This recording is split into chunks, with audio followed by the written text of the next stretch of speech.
Hey everybody, it's Tattooed Wrestling Fan here. Be sure to hit subscribe if you haven't yet. I'm going to be posting lots of videos on wrestling, anything that comes up that's new that I find that's big news.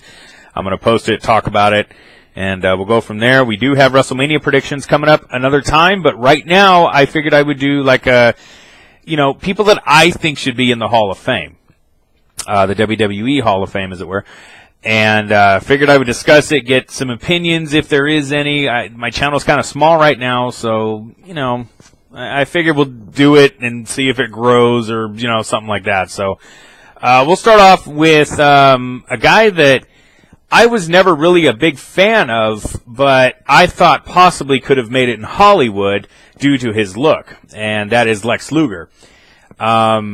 Now, I've watched Lex Luger since the day he came to the WWF. Since he actually came to the World Bodybuilding Federation, the WBF, I think that was the name of it. He was supposed to be like one of the big-time guys on it, whatever, but he ended up coming out as a narcissist.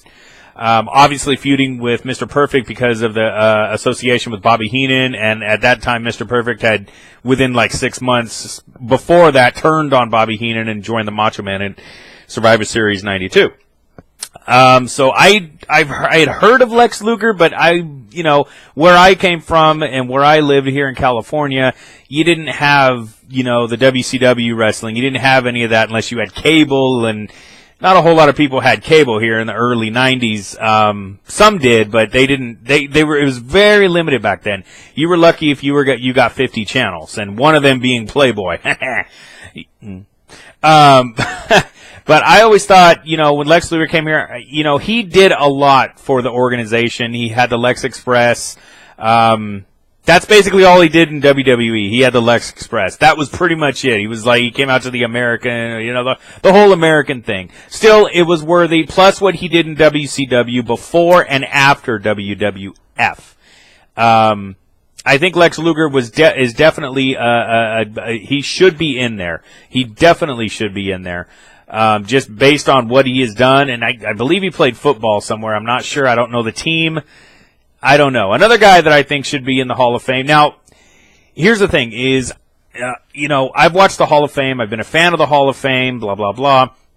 If I say somebody in there already in the Hall of Fame, because I've only been watching the Hall of Fame itself and since 2004. So anything before that, I'm a little sketchy on. But, Brian Pillman is another guy I think should be in the Hall of Fame. Based on, he did do a lot. I mean, the Hollywood Blondes with Stone Cold Steve Austin, he had a few good matches. When he came to the WWF, I think that character that he had would have lived forever. The loose cannon Brian Pillman, I think that would have lived forever. Won a few championships, was a part of the Four Horsemen, even if for a split second, even though he didn't get along with, who didn't he get along with in the Four Horsemen? I want to say Arn Anderson, but I don't remember. Now, I don't do research before any of this. All this is based off of memory, so I have no idea. Another person I think should be this is not just what they did in the WWF, this is what they did before. In the AWA, this guy, I believe, was a world champion. I'm not sure. I think he was Ricky Martel then. But Rick the Model Martel, I think he should be in the Hall of Fame. I don't know why that hasn't even came up yet. Another guy, for some reason, I don't know why he's not in there. It confuses me day after day. He was a tag team champion. He was an intercontinental champion. He fought multiple times for the world championship. He was in WCW. He had a hell of a match at SummerSlam 1992 against Bret Hart for the intercontinental title in Wembley Stadium in England. British Bulldog. I think the British Bulldog should be in there. If you want to induct Dynamite Kid as well, I would understand that as well. Another guy, obviously, Sid. I mean, Psycho Sid, Sid Justice, Sid, did he go for, as Sid Vicious? That's obvious. That's an obvious choice right there, Sid. Some of these guys, it's gonna be obvious that they're probably gonna be in the next couple years. As far as the celebrity wing, I'm gonna go with Andy Kaufman. The feud with him and Jerry Lawler, it made headlines. I mean, it really did. It made headlines. I was a little too young back then to know what was going on. I wasn't a wrestling fan then because I was obviously I think I was wasn't even a year old, 1 year, 2 years, 3 years old, somewhere around there. I was born in 1980, so I have no idea when that feud happened, but I know it happened, and I mean, you could basically see the whole thing on Man on the Moon, with Jim Carrey. It's great. Now here's an interesting one, and I'm surprised they haven't pulled the trigger on this one yet. Cyndi Lauper.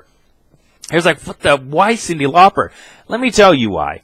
Because when I became a wrestling fan, it was because of Cyndi Lauper.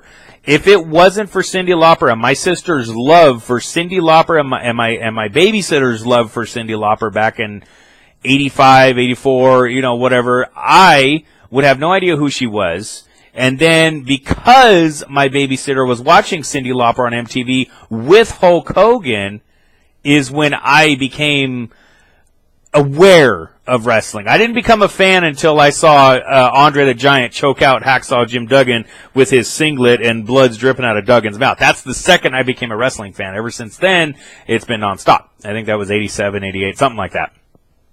But I was aware of wrestling because of Cyndi Lauper. Cyndi Lauper was solely responsible. I mean, you could argue that Hulk Hogan and Mr. T and all that stuff, you could argue those points. That was creepy. But you can argue those points. However, if it wasn't for Cyndi Lauper, the WWF at the time would not have the mainstream awareness that they have now. I think I'm going to unplug this thing. It's kind of creeping me out. Wow. Okay. We'll go with that. Huh. Everything just shut off at once, and there's nobody home but me. Holy she. Ooh, that's creepy. Ooh. I don't know what happened there. Lights dimming, my TV's turning off, my PlayStation's turning off. Holy moly. But Cyndi Lauper, she's one that should be in there. Another one is, this one's obvious, Big Van Vader. I mean, Vader's the man. I mean, Vader. I mean, Jesus Christ. The guy's huge around the world. International star. He's a star here. He's a star. I mean, the guy's a star, and he could still probably go. I mean, if you've seen the guy recently, he could still probably go. I mean, give the guy credit. I mean, Vader's the man. Like, he actually scared me as a kid. I was like, I hope I never run into that guy. But I have met Leon White a couple times. He is a sweetheart of a guy. So, basically, Vader. Okay, Vader. Let's see, who else we going with here? Mike Tyson. And that's obvious. Mike Tyson, everybody's been paying attention. Mike Tyson should be in.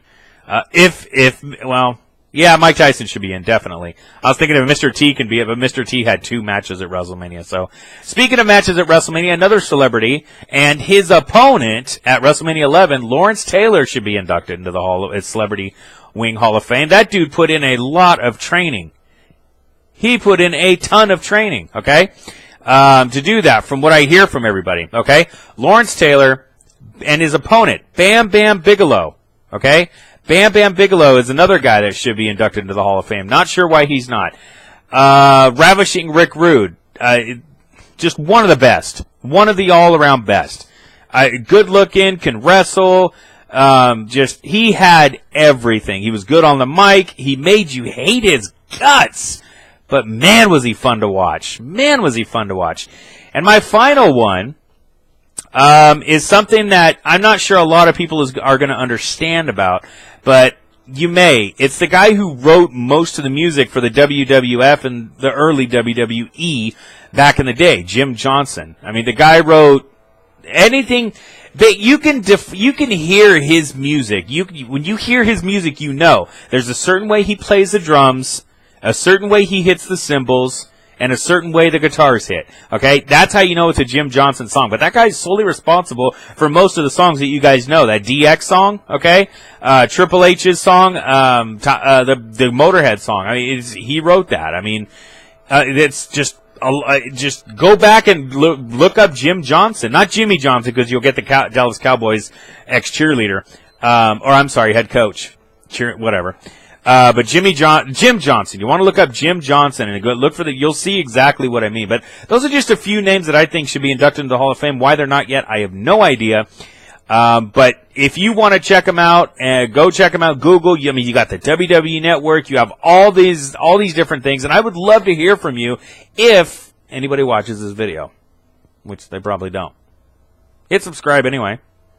Hit subscribe so people do respond to these fucking videos.